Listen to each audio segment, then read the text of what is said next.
In order to understand what is going on in Sudan today, it's very important to look at the history of colonization in Sudan. I think that the most successful part of the campaign that the West has launched on the whole humanitarian crisis in Sudan is by trying to make us forget what they've done in the past in the continent, the way they've looted the resources not only of Sudan but of the entire continent, and how they are largely responsible for what the situation in Sudan, like in other countries, is today in Africa. After the scramble of Africa in 1886 to 1887, African countries were divided amongst European powers. Sudan in 1892 came under the power of the Belgians, and then later in 1910 under the British. These imperialist powers grabbed countries, basically divided them, and distributed their resources and looted everything they had. In fact, the difference in religion that exists today, which is part of the cause that the West claims of the warfare, was created during colonization. During British rule in 1910, the northern area was closer to Egypt, and so it was more under Muslim influence, and the southern area was under the British control directly, so it had more Christian influence. But that's where it ended. The differences were religious. There were no racial divisions. There were no Arabs that came and imposed themselves into Sudan. Those are the only divisions that existed, and those were created by the British in 1910, up to the independence period in 1956. In 1956, after a long period of struggle, Sudan gained its independence. But even after it was an important gain for Sudan, like all countries, to gain independence, because it was a symbolic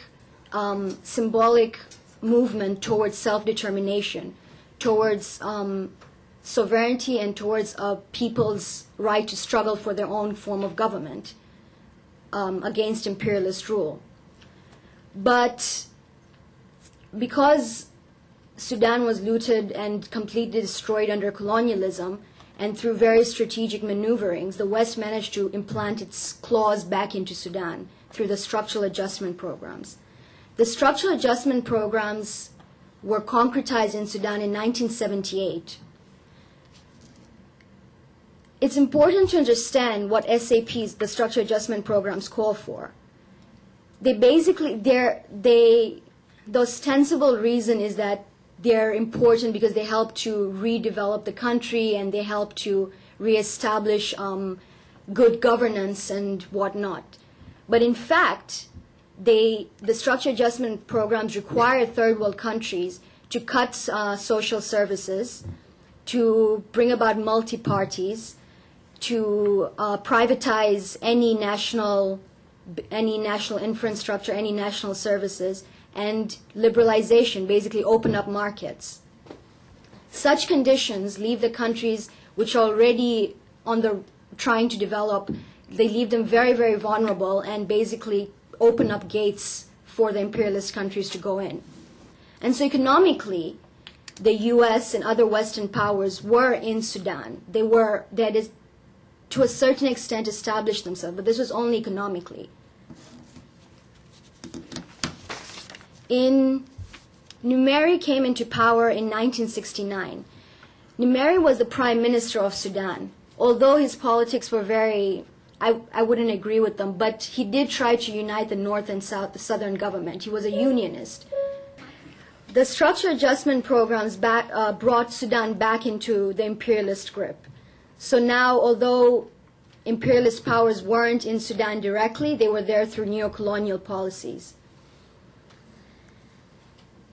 But this isn't to say that there aren't any internal problems in Sudan. This isn't to say that the conflict in Sudan is basically greatly dramatized in order to, it is, but we can't ignore what's happening in Sudan. However, it's important to understand where these problems come from. And there are three aspects that I think are important to understanding the internal conflict in a way that is not only that is beneficial to the people of Sudan and beneficial in our understanding of what we have to do, how we have to respond to what's happening in Sudan. Partly, the problems in Sudan right now are because of Western intervention during colonial period. Colonialism, the colonial legacy is there now more than it was ever. These so-called divisions between Muslims and Christians, the whole ethnic group divisions, even the slight bit that they do exist is because of colonialism, and people are overcoming those divisions, but the fact that they do exist is because of what they did during colonialism. The greatest problem in Sudan is a power struggle. What's happening is political groups are fighting against each other. They're fighting for power. It's not a people struggle. The people aren't fighting each other because they want to. But these are people who want power, and people in different groups saying that we're going to do anything we have to in order to get into power. But it's always the struggle of the people that can change the situation. And in this case as well, it's going to be the Sudanese people that can change the situation. But how are they going to do that if there's continuous intervention, there's always a power that's suppressing them from doing that? We hear in the Western media that the problem in Sudan is between the north and the south. The Janjaweed, the Arabs in the north, are fighting the black Africans in the south. Again, this is an utter lie. It's not even partially true. Everyone in Sudan is equally black, they're equally African. This has nothing to do with race. This divide that they're trying to build right to the core of the Sudanese people is a lie. There is no division that is unbreakable between the Sudanese people. In fact, now, in fighting against intervention, the people at the bottom are fighting together. The people in the north, the south, they're fighting together. The division lies only at the top, because it's not a racial division that happened because centuries ago when people were born, they were born to hate each other. It's complete. That's what we have to believe in order to justify what the UN and the US is trying to do. And that's what they're portraying in the Western media. In the north, the central government in Khartoum is basically supporting the Janjaweed militia against the rebel groups in the south. The rebel groups in the south are not a united force by any means. They claim to be fighting against the central government because they're saying that they're oppressive towards the West, towards Darfurian people. But this is, again, we can't rely on these statements that they're pulling, because these rebel groups themselves are greatly factionalized. In 1983, the SPLA, Sudanese People's Liberation Army, was built by Al-Wahid al-Nur.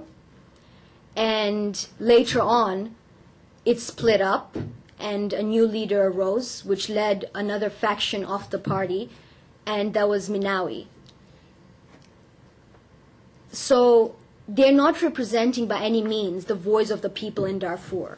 They're not representing this voice that's saying that, you know what, stop killing our people. They're not a legitimate organization whatsoever, because they among themselves are split. Why are they split? Because they want different things. Different people want to get into power.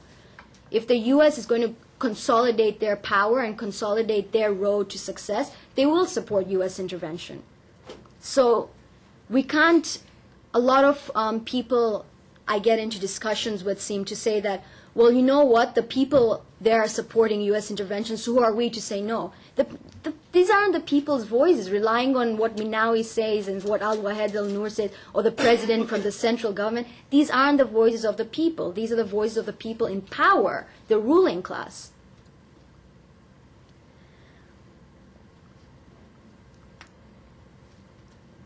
The U.S. has called what's happening in Sudan a genocide. While a lot of people are dying in Sudan, 200,000 people in the last 4 years, the UN hasn't called it a genocide. But that's beside the point. What the point is that look at what they did in Afghanistan. The US and Canada say that they were going into Afghanistan because they wanted to reconstruct the country. They wanted to get rid of the Taliban that was oppressing people and killing people. They used the same language. And what did they do? 20,000 people dead. In Iraq, 70,000 people dead. Allowing the U.S. to come in through any medium, whether the UN or not, is basically calling for a real genocide. It's calling for 200,000 more people dead, not in 4 years, in 6 months possibly. And what's happening in Sudan is that China, a growing imperialist power, has access to 2/3 of Sudan's oil reserves. If China can maintain that kind of power in Sudan, they're basically they have their hands in a gold mine. Sudan is Africa's largest continent. It's very close to the Middle East. There's a small patch of the Red Sea, and that's it. That's the only division between Sudan and the Middle East. 9 countries border it. The resources in Sudan include natural gas, uranium, copper, and oil. It's a very, very rich country, and China has its hands in there. So does France. If U.S. allows this to continue, they're basically losing out into a very important opening into the entire continent. And so they now more than ever need to enter the battlefield. They need to enter this competition because they need to consolidate their power. And by occupying, the only way they can actually occupy Sudan is militarily. And by occupying it, they're destroying any latitude for competition, because even if they're in there economically, even if they have power of industries, and even if their multinational corporations are in the country, there's still some latitude for competition. There are threats. There are threats internally from businesses internally, and there's threats from external powers, other superpowers like the UK and China and France and whatnot. And so in order to completely close this competition, if they can occupy it solidly, if they can occupy Sudan militarily, then they don't really have that problem. As people living in the West, our position should be in support of the people of Sudan, the people who are being killed every day. So providing solidarity with people for self-determination and against intervention is one of the most important stances that we, as people in the West, can take.